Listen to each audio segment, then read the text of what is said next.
नमस्कार दोस्तों, मैं राहुल शास्त्री स्वागत करता हूं आपका अपने चैनल के अंदर। और अपने ज्योतिष सिखाने की श्रृंखला को निश्चित रूप से जारी रखेंगे।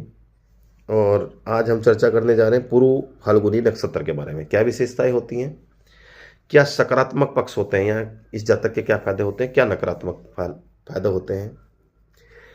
सिंह,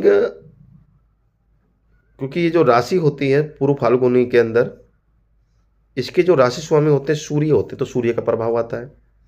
और नक्षत्र स्वामी होते हैं शुक्र, तो सूर्य और शुक्र का प्रभाव पूर्व फाल्गुन के नक्षत्र में जातक में आता है।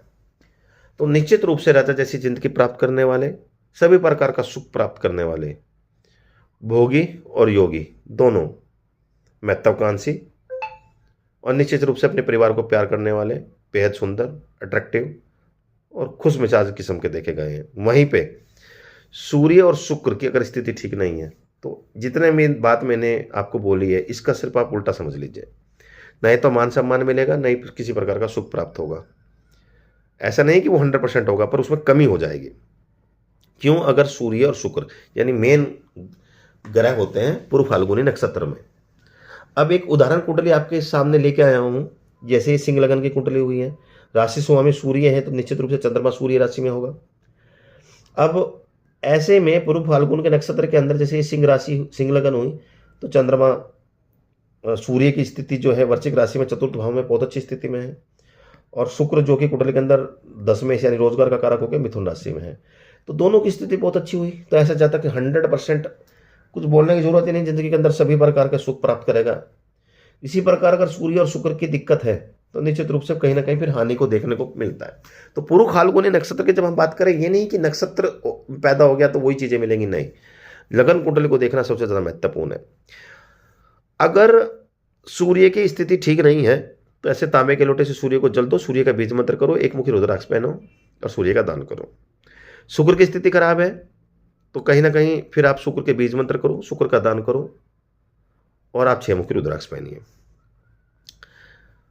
आपको निश्चित रूप से फायदा होगा। हालांकि अगर दोनों, जरूरी नहीं है कि दोनों ग्रह खराब हो, अगर किसी एक ग्रह की स्थिति अच्छी है तो तब भी आपको फायदे ही देखने को मिलेंगे। ये बहुत कम होता है कि दोनों ही ग्रह कहीं नीच में हो, 6, 8, 12 में हो, अशुभ हो, त्रिक भाव में हो, नीच के हो।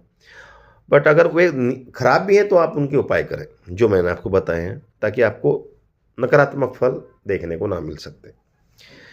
फिर एक स्टेप आगे आते हैं जिसमें हमें पता चलेगा कि जैसे अगर आप पूर्व फाल्गुनी नक्षत्र में पैदा हुए हैं तो आपके 4 चरण होंगे। यानी अगर आप सिंह राशि में पैदा हुए हैं तो सिंह राशि के अंदर आता है पूर्व फाल्गुनी नक्षत्र, और नक्षत्र के अंदर आते हैं किसी भी नक्षत्र के अंदर 4 चरण। उन 4 चरण के हिसाब से आपका नामकरण होता है। बच्चा जब पैदा होता है तो चरण देखते हैं। तो अगर आप पूर्व फाल्गुनी के जो कि 4 चरण है, आप पहले चरण में पैदा हुए हैं तो मो से आपका नाम निकलेगा। अगर पैदा हुए हैं आप दूसरे चरण में तो आपका नाम निकलेगा टा से, जैसे टोनी। आप पैदा हुए हैं टी से तीसरे चरण में तो टी से होगा आपका नाम टी2। चतुर्थ भाव में अगर चतुर्थ चरण में आप पैदा हुए हैं तो आप 2 से आपका नाम निकलेगा। अब 2 से तो मुझे कोई नाम ही भी याद नहीं आ रहा। तो इन 4 चरण, और ये आपके नाम निश्चित रूप से फायदेमंद भी होंगे आपके लिए। अगर कहीं ना कहीं सूर्य की स्थिति बहुत अच्छी है तो ये नाम भी आपके लिए 100% फायदेमंद होंगे ही होंगे। सूर्य की अगर स्थिति अच्छी नहीं है तो फिर आप नाम दूसरा देख सकते हैं, अदरवाइज ये नाम आपको सपोर्ट करेंगे। धन्यवाद।